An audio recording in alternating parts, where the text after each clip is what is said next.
Hey RWBY fans! If you are like me, you've been really excited for the third volume of RWBY, and very eager to figure out where things are going to go from here. But most importantly, to figure out what's really going on in the background of this story, and ultimately where it will lead. For ages, ever since the beginning of this series, a friend and I have been nursing many theories about the plot of RWBY, and asking a lot of big questions, such as, what is Cinder's objective? Why are faunas still being discriminated against? How did the Great War start?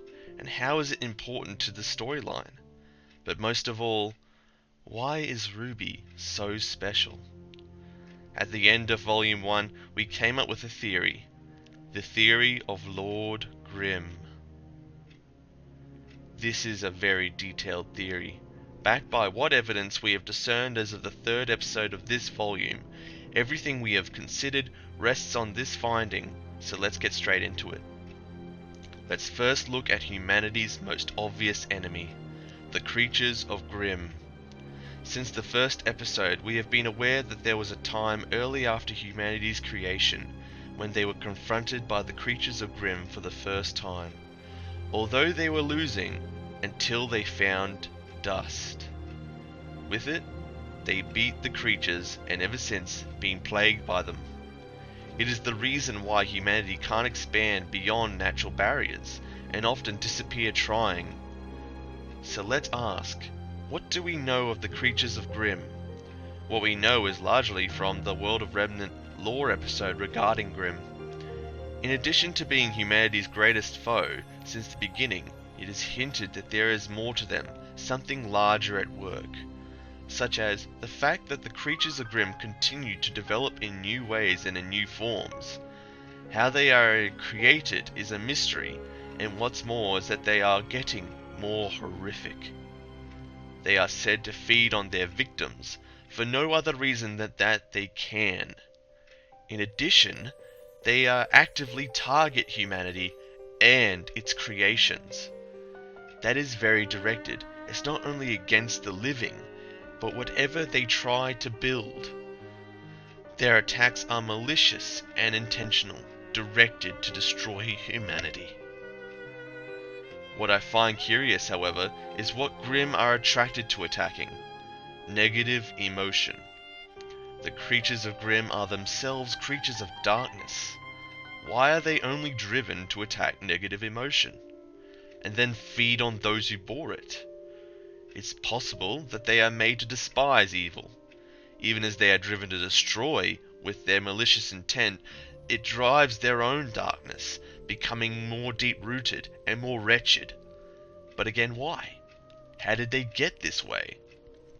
It's my belief that there is something behind the Grimm, something greater than them. During Oobleck's talk with RWBY in Chapter 9 in Volume 2, he stated, RWBY, not every Grimm is mindless. Or rather, not every Grimm is still mindless. But as RWBY points out, they are still close to the city, and asks, what are they doing? To which Oobleck ominously responds, Waiting. For what, my good professor? Doctor! Clearly from that statement, we can gamble that the Grimm's will to destroy humanity hasn't ceased, but that something is coming that will make attacking humanity easier. And what is that thing? I think the clue is in the name.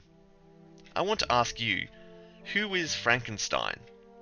Many miscommunicate who he is. Is he the monster? Or the doctor? No, Frankenstein is in fact the doctor, and the creature, Frankenstein's monster. That's his name. We know that a lot of characters in this show have been based on old fairy tales and mythology, RWBY being based on Little Red Riding Hood for one. Who's to say that the inspiration isn't the same here? The creatures of Grimm are indeed the beasts, but Grimm himself may simply be their creator, Lord Grimm. A being who may indeed be beyond humanity, perhaps a god. I know what you're thinking, and you likely don't agree, but follow me on this one. A theological principle states that sin is what is contrary to God's will. But what if Grimm, a god, were to act against his own will? He would become the god that sinned. This would immensely damage him and likely drive him insane. He would then have two natures, a godly desire for good and a sinful desire to commit evil. It may be the reason why his creatures are driven to destroy evil, but they remain helplessly evil themselves. Of course, this definition of God goes against most modern understandings of gods, although ancient pagan and other Near Eastern religions used to paint their gods with many human characteristics and were often capable of breaking their own rules. For example, the ancient Assyrian Babylonian belief, which held that the world was made out of half the body of a defeated god, who lost during a war against other gods. It's possible that Lord Grimm reflects this old understanding based on RWBY's character creation theme that includes mythology. And you know what? He's been in the series, potentially, virtually from the beginning. Do you remember that almost bizarre moment when Ironwood was questioning Roman Torchwick? Who's really behind all of this? Isn't it obvious? Don't you get the feeling that Roman was hinting at something else? Almost as if the writers are seeing if we're really paying attention. Has there been hints all this time and we've been missing them? Look at all the RWBY opening sequences. Don't you see it? It's always been there, sort of in sight, undefined, almost within reach. Whenever it appears, destruction follows. There's a meaning there, but there's still something missing. I don't think Grimm is the only god of this world. He's left his mark. Although it would make sense as to why humanity is in such strife, I believe he is one of two. There are clues for this. And this is where things get really interesting, and it starts with dust. Miles Luna had at one point been asked by a fan, who had submitted a question to a live podcast I believe, whether dust was a finite resource. Miles turned to Carey and said, "That's a good question." On top of that, there had been a statement that Remnant's moon was linked to the story, albeit not being its focal point, but being important. These are in fact connected. In another world of Remnant, the narrator states that they don't know from where dust originated. Now why would they say that? Wouldn't they presume that dust was a natural mineral of Remnant? Unless it actually isn't. Then where did it come from? Let me put this scenario to you. There were in fact two gods to begin with, one called Grimm and the other we term as the goddess. She is the creator of humanity, whom she created from dust, whether that's literally dirt or perhaps dust the power. After humanity's creation, humanity gave into evil intent, committing crimes against one another. Lord Grimm, still pure of being, seeking to understand their pain and how they became corrupted, carried out an action that corrupted him. Now less than perfect and his godly nature fragmented, he is left marred by anguish and rage. He directs his hatred at the goddess because of her continued perfection, because she created humanity. He flies into a rage and engages her in a fight that leads to her destruction in a great blast that destroyed a lot of the moon that we see in Remnant skies. I speculate that she could have destroyed him, but she relented. Seeing this as an act of mercy and as a reminder of his wretchedness, Lord Grimm took the opportunity to destroy her. As a result, the goddess's essence fell down into Remnant and imbibed the world with her power, which became known as dust. Given so that her creations would not be entirely destroyed by Grimm and his beasts. But amongst that dust that fell to Remnant was her soul, the soul of a goddess. I base this on the possibility of whether a god could truly destroy another, but there is more to it than that. Do you remember back in the first volume, RWBY asks Blake, "What's it about?" Huh? Your book. Does it have a name? Well, it's about a man with two souls, each fighting for control over his body. I don't think this is a coincidence. Humans consume dust. If the goddess's soul was amongst the dust, eventually someone would come into contact with it and receive it. It would enter into their being. I think you might be able to see where I am going with this. When Ozpin first met RWBY, he remarked, "Ooh, have silver eyes." This is highly implied to mean something. It could mean one of two things, a family trait or a special significance. In this case, it's both. Taiyang, clearly from his picture, does not have silver eyes, so only Summer could have possessed them. Is this a sign of a passing on the goddess's soul? It would mean Summer originally possessed it. In addition, RWBY's original symbol was meant to be a crucifix, which is most commonly used as the Christian symbol for Saviour Jesus Christ. Although, even though RWBY's symbol changed, there are still crucifixes on her hood, and Crow also has a necklace with a slanted cross, further binding the importance of a saviour motif. Further, in Red Light Roses Part 2, Summer says that she didn't mean for RWBY to do what she did. Was it not becoming a huntress? She continues to say that she made a sacrifice, but that RWBY would have to carry the greater sacrifice, where in the song it says, "I was left to win this fight." What fight would that be? After all, Summer's passing was mysterious. Was she targeted? She was a huntress, but if she shared this ominous trait with RWBY, then maybe at one point Summer did originally possess the goddess's soul, and this is a sign that you are indeed possessing it. Later, for some reason, Yang, searching for clues about their mother, takes RWBY with her, and Crow miraculously almost just happened to save them in time from a Grimm attack. Did he know where they were going? If so, why didn't he stop them? Unless he was seeing if the Grimm would seek them out, to see if it was true. If Lord Grimm still retains a part of his original godly nature, this may drive him to reunite with the goddess, and then he targets Summer because she was the soul bearer, and sees her as an interferer. But he was too late. By the time he had gotten to her, she had already passed it on.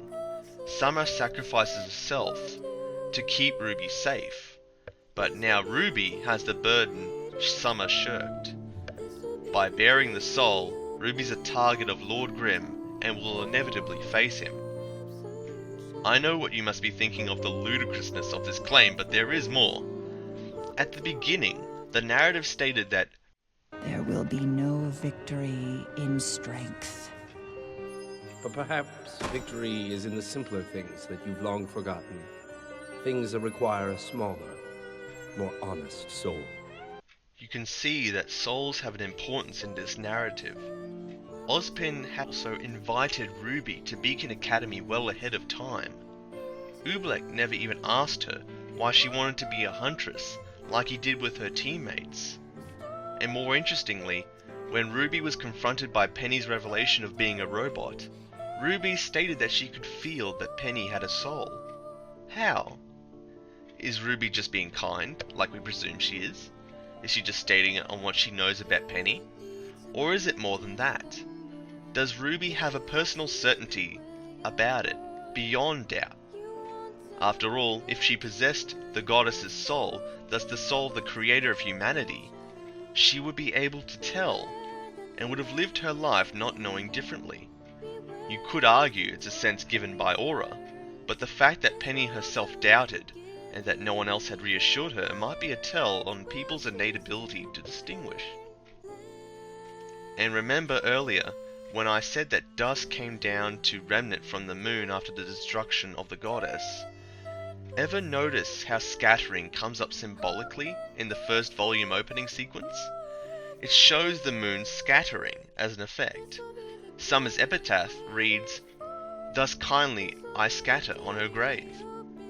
In the song Sacrifice, which played at the reintroduction of Cinder at the end of Volume 1, states that this person that Cinder is referring to was born an angel, heaven sent, fell from grace, stars drop from the sky, and that the moon will sadly watch the roses die. Funny, The scattering refers to the fall of the goddess, I wager, and that the passing of her power, that's represented in the scattering. And you know what? Every time RWBY's actually seen standing in front of the moon, it's always whole behind her, and at one point she's seen even falling from the moon, representing a lot of that story. Alright, let's just say you believe me. What does that mean for the story?